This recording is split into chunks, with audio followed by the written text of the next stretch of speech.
शीला जैन, राजीव जैन, बिट्टू, ज्योति जैन, भूपेंद्र जैन, रचिल जैन, सुनील जैन, शिल्पा जैन, पंकज जैन, वंदना जैन, प्रियांश जैन, श्रियांश जैन, प्रियल जैन, अंशित जैन, अविरल जैन, विधि Jain, Arnav Jain, Riddhi Jain, F1U 114-115 Pitampura. Shri Arun Jain, Shrimati Rekha Jain, DU 28 Pitampura. Shri Suresh Chand Jain, Shrimati Shanti Devi Jain, Shri Sanjay Jain, Shrimati सपना Jain, Shri Naresh Jain, Shrimati Meenu Jain, Namit Jain, Paras Jain, DU 97 Pitampura. Shri Rajesh Jain चावल वाले, श्रीमती पुष्पा जैन, श्री अनुज जैन, श्रीमती तमन्ना जैन, श्री अमन जैन, श्रीमती मेघा जैन, FD 29 पीतमपुरा। श्रीमती बिरमा देवी जैन, धर्मपत्नी स्वर्गीय Shri Lalchand Jain, Shri Sunil Jain, Shrimati Kusum Jain, Shri Saurabh Jain, Shrimati Sonal Jain, Shri Mayank Jain, Shrimati Divya Jain, master Vihan Jain, baby Maisha Jain, DU 43 Pitampura. Shri Hemchand Jain परिवार, Shri Pradeep Jain, Shrimati Ruma Jain, Shri Rajat Jain, Shrimati Anshu Jain, master Hridyansh Jain, FU 8 Pitampura. Shri Anil Kumar Jain, Shrimati Rekha Jain, Shri Kartik Jain, Shri Kunal Jain, F1U 137 Pitampura. Shri Santosh Jain, Shri Sanjay Jain, Shrimati Kavita Jain, कुमारी श्रावी जैन, श्री रजत जैन, DU 49 पीतमपुरा। श्री प्रकाश चंद जैन, श्रीमती चंद्रकांता जैन, श्री पंकज जैन, श्रीमती नीलम जैन, श्री सुशांत जैन, श्री दिव्यांश जैन, CU 76 पीतमपुरा। मोक्ष मार्गस्य नेतारं भेत्तारं कर्म भूभृतां ज्ञातारं विश्वतत्त्वानां वन्दे तद्गुणलब्धये। मंगलं भगवान् वीरो मंगलं गौतमो गणी मंगलं कुंदकुंदार्यो जैन धर्मोस्तु मंगलम। तत्वार्थ सूत्र महान ग्रंथ है, परम उपकारी, आत्म कल्याणकारी। आचार्य कुंद के पट्ट शिष्य आचार्य उमा स्वामी द्वारा यह विक्रम की प्रथम शताब्दी में लिखा गया है।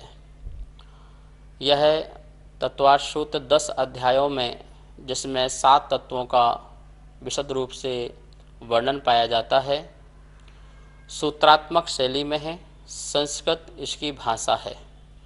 गूढ़ात्मक रहस्य जिसमें भरे हुआ है। आगम भगवान महावीर की वाणी का सार जिसमें है, ऐसा यह तत्वार्थ सूत्र ग्रंथ है। हम सभी लोग इसमें 7 तत्वों के वर्णन में पहले अध्याय का सूत्र पढ़ रहे थे। सम्यक ज्ञान का वर्णन चल रहा था। 5 ज्ञान जो है वो सम्यक ज्ञान है, प्रमाणभूत ज्ञान है। इसमें हमने पहला जो ज्ञान मति ज्ञान था, जिसे इंद्रियों मन की सहायता से होता है, उसका सूत्र पढ़ रहे थे। और उसमें मति ज्ञान के पर्यायवाची नाम, मति ज्ञान को और क्या क्या कह सकते हैं, इसके बारे में बात चल रही थी। तो इस सूत्र को समझाने के पहले एक बार अपन बोर्ड में पुनः उस सूत्र को देखते हैं और फिर आगे चलते हैं। प्रथम अध्याय का 13 नंबर सूत्र है, मति स्मृति संज्ञा चिंता विनिबोध इत्यनर्थांतरम। यह सूत्र अपन ने पढ़ा था। मति स्मृति संज्ञा, इसकी संधि तोड़ी थी चिंता अवनिबोध, चिंता अवनिबोध। इत्यनर्थांतरम इति अन अर्थ अंतरम। इस प्रकार अन नहीं है, अर्थ मतलब स्वरूप परिभाषा, अंतरम दूसरी। मति ज्ञान की इनकी परिभाषा दूसरी नहीं है, अर्थात ये जो है पर्यायवाची शब्द हैं। ऐसा आचार्य ने मति ज्ञान के भेद में बताया था। इसमें अपन ने मति ज्ञान पढ़ लिया था, स्मृति ज्ञान पढ़ लिया था और संज्ञा ज्ञान भी पढ़ लिया था। पुनः एक बार देखते हैं। मति मतलब जो इंद्रियों मन से जो ज्ञान होता है वो मति ज्ञान है। स्मृति ज्ञान जो अपन को मति ज्ञान से हुआ था, उसको पुनः कभी स्मरण में आए तो वो अपना स्मृति ज्ञान कहलाता है। संज्ञा का ज्ञान का मतलब होता है जोड़ रूप ज्ञान, जो पीछे हुआ था और वर्तमान में यह वही है, यह उस जैसा है, उससे भिन्न दिख रहा है या उससे छोटा या बड़ा है, ऐसा जो ज्ञान होता है ये संज्ञा ज्ञान होता है। आज अपन आगे का ज्ञान देखेंगे, यह आगे का। तो इस प्रकार से स्मृति, मति और संज्ञा, संज्ञा का दूसरा नाम बताया था प्रत्यभिज्ञान। वर्तमान और भूत के जोड़ रूप ज्ञान को प्रत्यभिज्ञान कहते हैं। और इसके 4 भेद अपन ने पढ़े थे, एकत्व, सादृश्य, विसादृश्य और प्रतियोगी। ये 4 प्रकार का ज्ञान। एकत्व मतलब ये वही है, जैसे महाराज को देख करके, भगवान को देख करके, या किसी व्यक्ति को देख करके, या किसी वस्तु को देख करके, यह वही है जो मैंने पहले देखा था।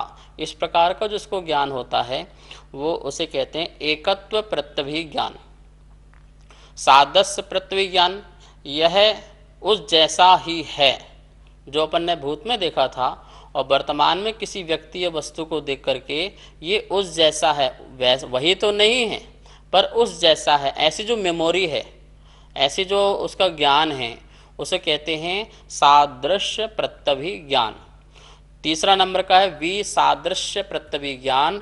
ये वही नहीं है, वैसा नहीं है, पर उससे भिन्न है, उससे भिन्न है। इस प्रकार का जो ज्ञान है उसे कहते हैं विसादृश्य ज्ञान। चौथा नंबर था प्रतियोगी ज्ञान, कि ये जो हम देख रहे हैं यह उससे छोटा है, ये उससे बड़ा है, यह अच्छा है या बुरा, किसी प्रकार से तुलना करना। उसी से जो भूतकाल में जो वस्तु देखी गई थी उसको वर्तमान में किसी व्यक्ति या वस्तु को देख करके उससे तुलना करना, ये ऐसा है, वो ऐसा था, ये ऐसा है।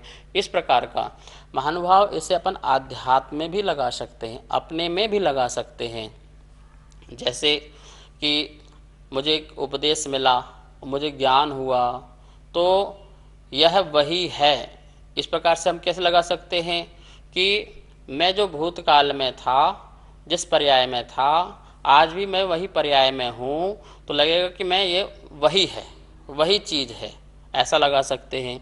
सादृश्य में कैसे लगा सकते हैं, मैं उसके समान हूँ। किसके समान हूँ? मैं जो पीछे था अब वर्तमान में मैं भी उसके समान हूँ। इस प्रकार से आप सादृश्य लगा सकते हैं। और विसादृश्य में कैसे लगा सकते हैं, जो मैं पीछे पर्याय में था मैं उससे भिन्न हूँ, अब मैं उस जैसा नहीं हूँ, मैं बिल्कुल उससे भिन्न हूँ, मैं भगवान स्वरूप जैसा हूँ, मैं अरहंत स्वरूप जैसा हूँ, आनंद स्वरूप जैसा हूँ, ऐसा लगा सकते हैं। और अपने को और भी तुलना करना हो तो मैं भगवान से छोटा हूँ, मैं बड़ा हूँ, उस व्यक्ति से छोटा हूँ, बड़ा हूँ, या मेरी आत्मा जो है वह निकृष्ट पर्याय से बड़ी है, निकृष्ट पर्याय छोटी थी। इस प्रकार से आप इस प्रकार से अपने में लगा सकते हैं। हमने यहाँ पर ये वाली चीज़ें पढ़ी और इसके बारे में अपन और चीज़ समझते हैं। आचार्य श्री को नमस्तु। हे आचार्य श्री, संज्ञा ज्ञान का हमारे जीवन में क्या महत्व है? बहुत अच्छा प्रश्न है आपका। संज्ञा ज्ञान अर्थात प्रत्यभिज्ञान, इसका हमारे जीवन में इतना महत्व है, यदि यह ज्ञान भी हमारे पास ना हो तो हम वर्तमान में ना भगवान को याद रख पाएंगे और ना ही गुरुओं को याद रख पाएंगे, न किसी व्यक्ति को, न किसी वस्तु को। जैसे आपने कुछ देखा और भूल गए, फिर आपको याद नहीं रहेगा। और यदि संज्ञा ज्ञान इतना आपका क्षयोपशम है, आत्मा का ज्ञान इतना उघाड़ है, जैसे आपने पारसनाथ की वेदी में सामने गए और अरे यह तो वही भगवान है जो मैंने कल देखा था, ये तो वही गुरु है जो मैंने कल गुरु को देखा था, ये तो वही व्यक्ति है जिनको मैंने कल देखा था।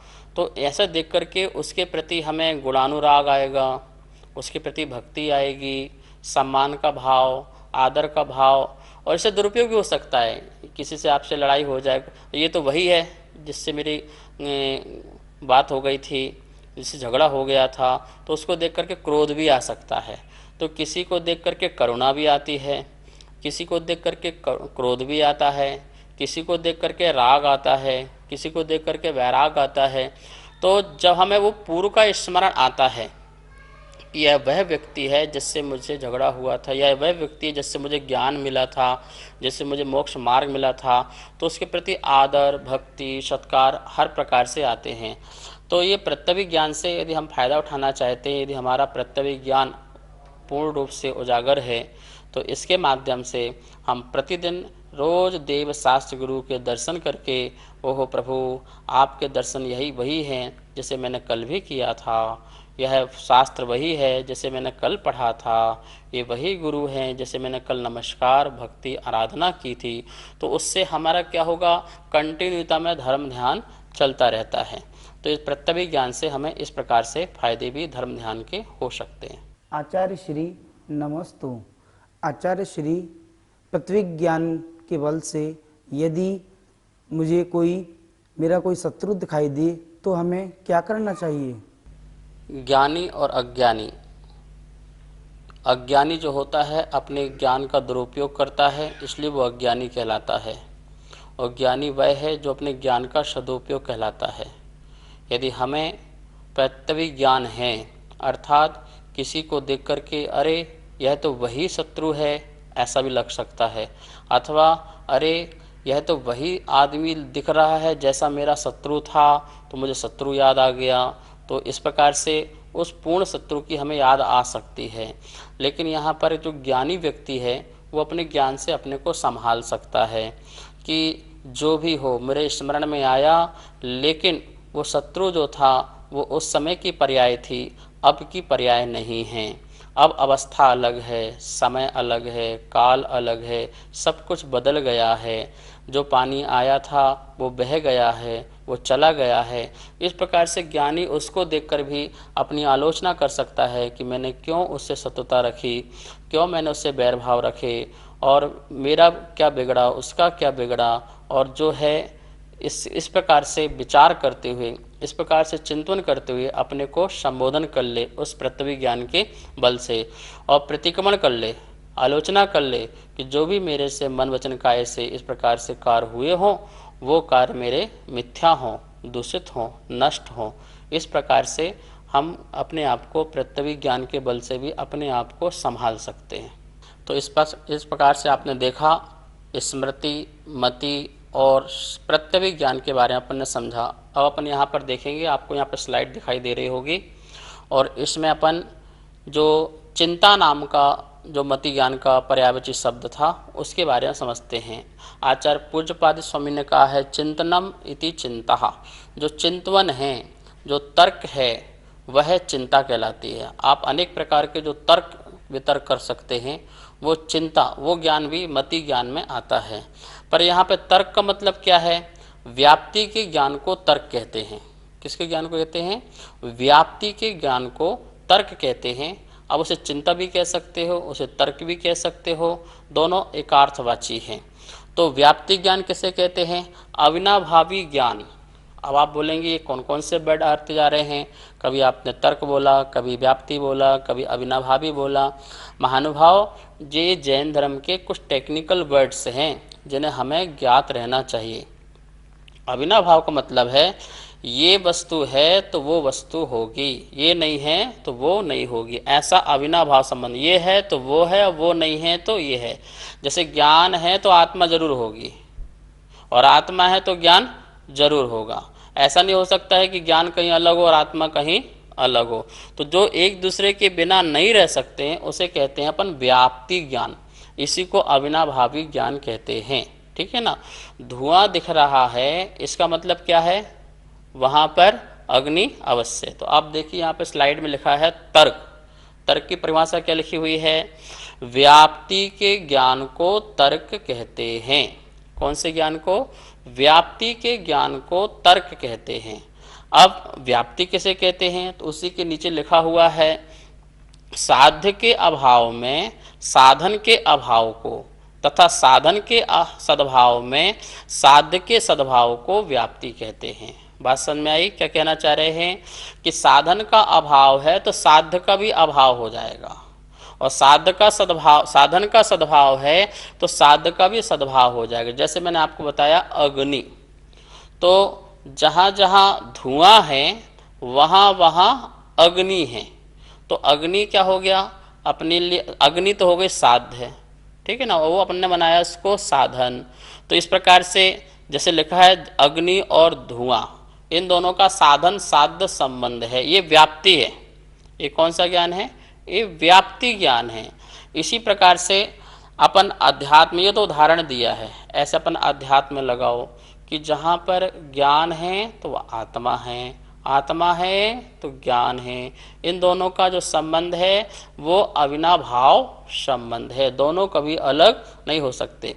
मतलब कि वस्तु के जो गुण धर्म हैं वो उससे अलग नहीं हो सकते, वो उसकी क्वालिटीज़ है, उसकी प्रॉपर्टीज़ है, और उसको प्रॉपर्टीज़ को अलग नहीं किया जा सकता।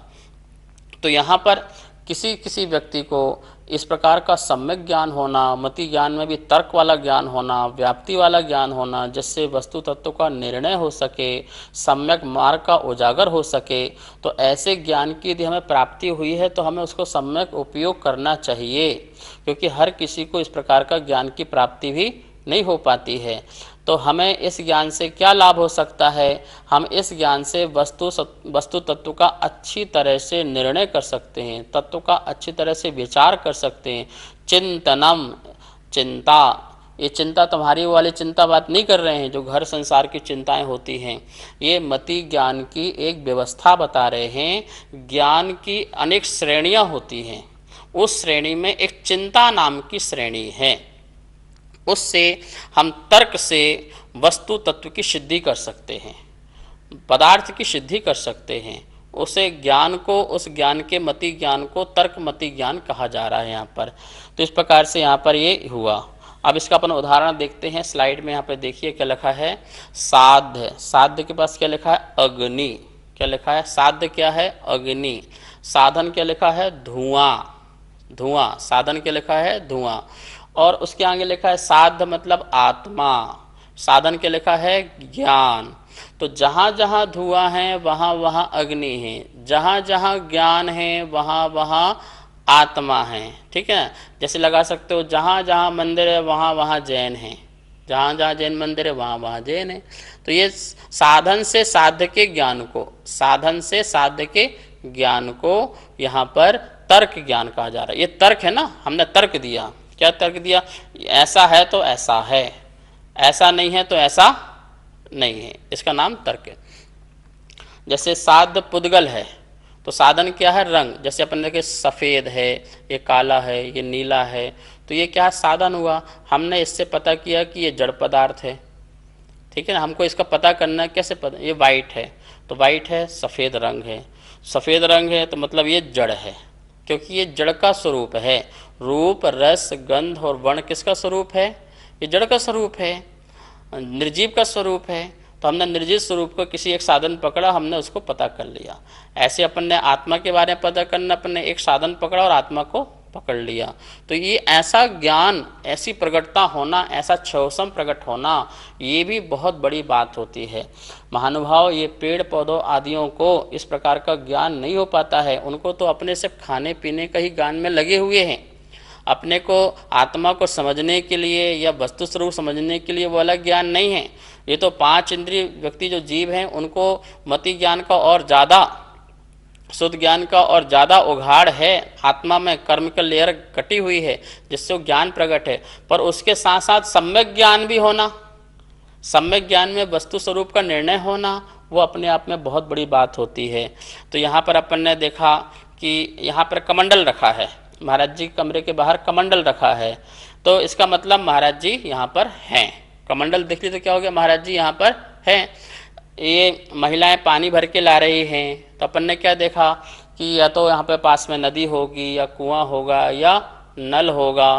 तो हमने उससे पता कर लिया कि आसपास कहीं पानी जल है। मतलब सम्यक जो ये ज्ञान जो है, ये ज्ञान संशयात्मक नहीं है।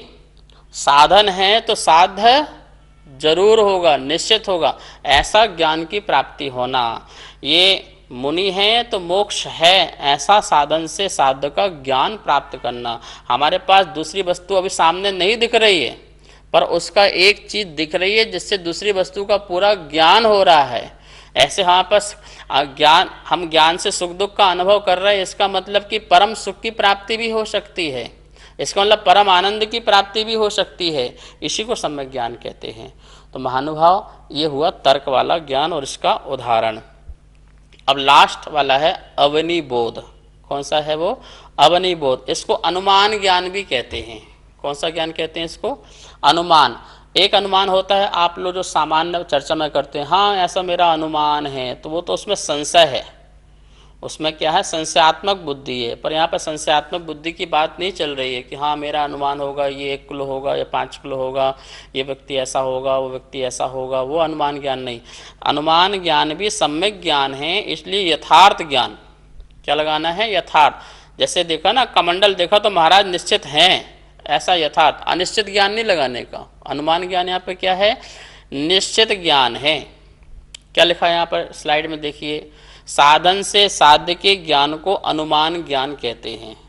अब आप बोलेंगे कि अभी अपन ने जो पढ़ा तर्क और अनुमान ज्ञान, इन दोनों में फर्क क्या होगा? तो यहाँ पे लिखा हुआ है क्या फर्क होगा। कहने की शैली चेंज है, अर्थ दोनों का एक ही है।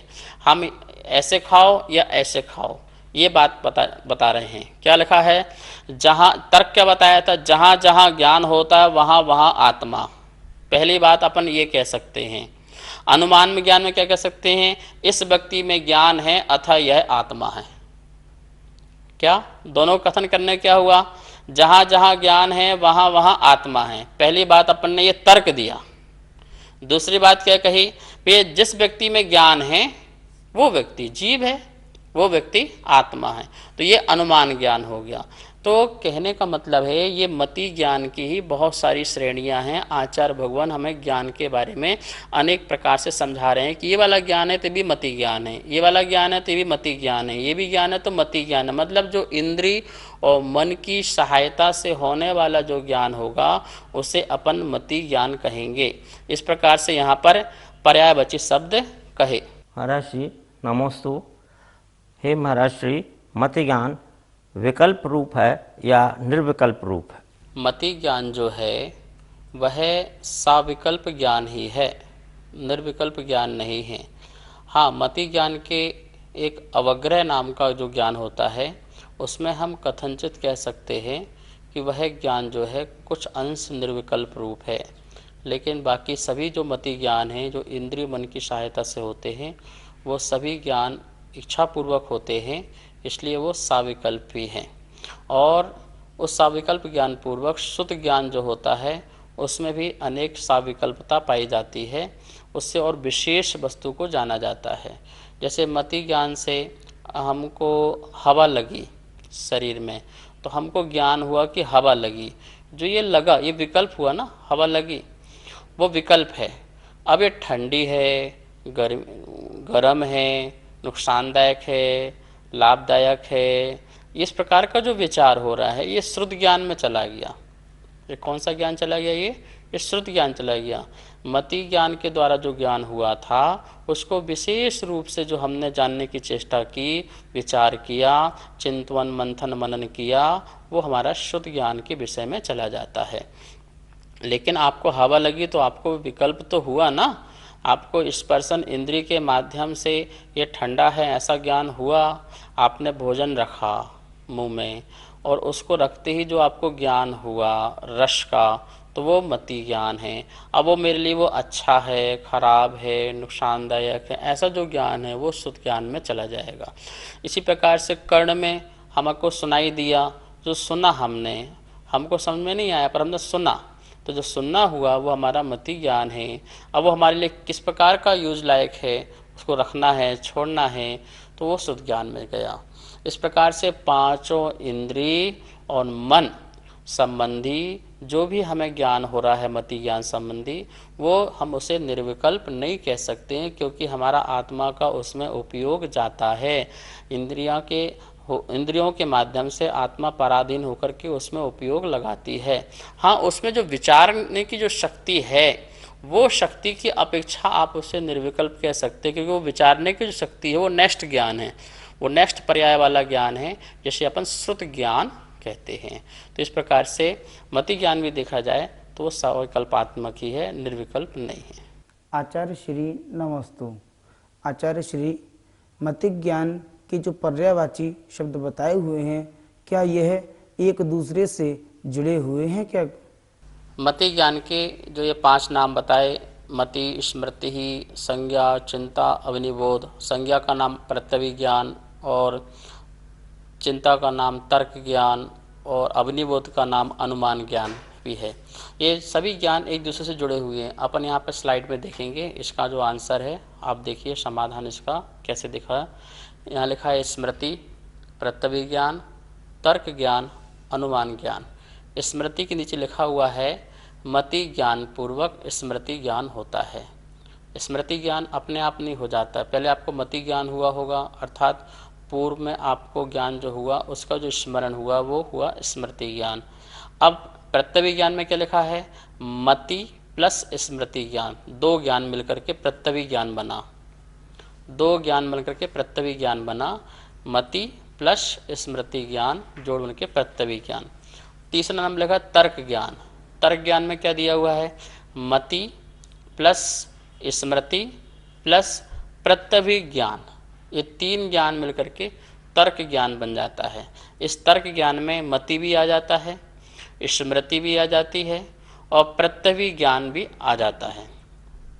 चौथा नंबर का जो ये लिखा हुआ है अनुमान ज्ञान, उसमें क्या क्या आ जाता है, मति भी आ जाएगा, मति ज्ञान, स्मृति ज्ञान भी आ जाएगा, प्रत्यभिज्ञान भी आ जाएगा और तर्क ज्ञान भी आ जाएगा। इस प्रकार से पीछे के जो ज्ञान हैं आगे आगे ज्ञान के और ज़्यादा बढ़ते जाते हैं और जुड़ते जाते हैं, वो ज्ञान और क्वालिटी को अपना बढ़ाते जाता है। मतलब हमारी जो जानने की जो शक्ति है, समझने की जो शक्ति है, किसी को स्मृति ज्ञान का पावर बढ़ा हुआ है, किसी को प्रत्यभिज्ञान का पावर बढ़ा हुआ है, किसी को तर्क ज्ञान का और किसी को अनुमान ज्ञान का।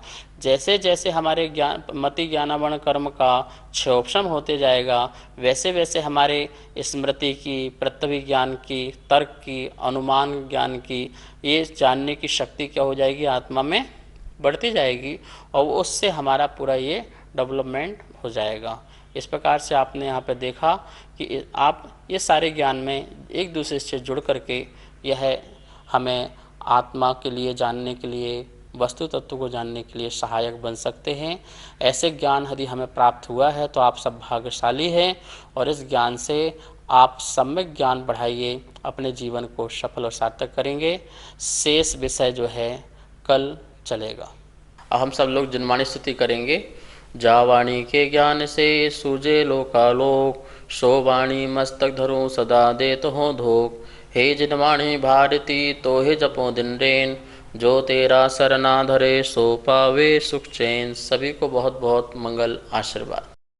सुनीत जैन, नीरज जैन, विभोर जैन, इति जैन, सर्वांग जैन, चारू जैन, गौरव जैन, दर्श जैन, अनिकांत जैन, कोकिला जैन, कनिका जैन, गौरव जैन, अर्घ्य जैन, नितिका जैन, मयूर जैन, पर्व जैन, अदिति जैन, सामवेद, तिलका देवी जैन, मनोज जैन, उषा जैन, सुनीत जैन, नीरज जैन, अनिकांत जैन, कोकिला जैन, राजीव जैन, वंदना जैन, राजीव जैन, वंदना जैन, वरुण जैन, पूजा जैन, वाणी जैन, श्रीमती कमलेश जैन, धर्मपत्नी स्वर्गीय श्री श्रीपाल जैन, परिवार QU 149C, पीतमपुरा, दिल्ली।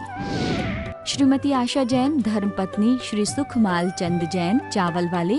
श्री रवि जैन, श्रीमती डिम्पल जैन, श्री अमित जैन, श्रीमती मीतू जैन, श्रेय जैन, अर्पित जैन, कनिका जैन, आदित्य जैन, FU 71, पीतमपुरा, दिल्ली।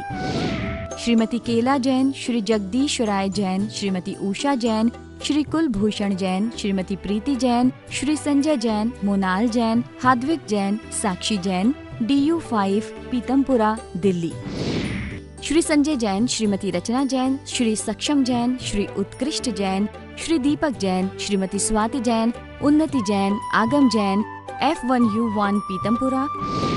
श्री अजय कुमार जैन, श्रीमती सुमन जैन, श्री अभिषेक जैन, श्रीमती दिव्या जैन, मास्टर लवित जैन, BU 101, पीतमपुरा।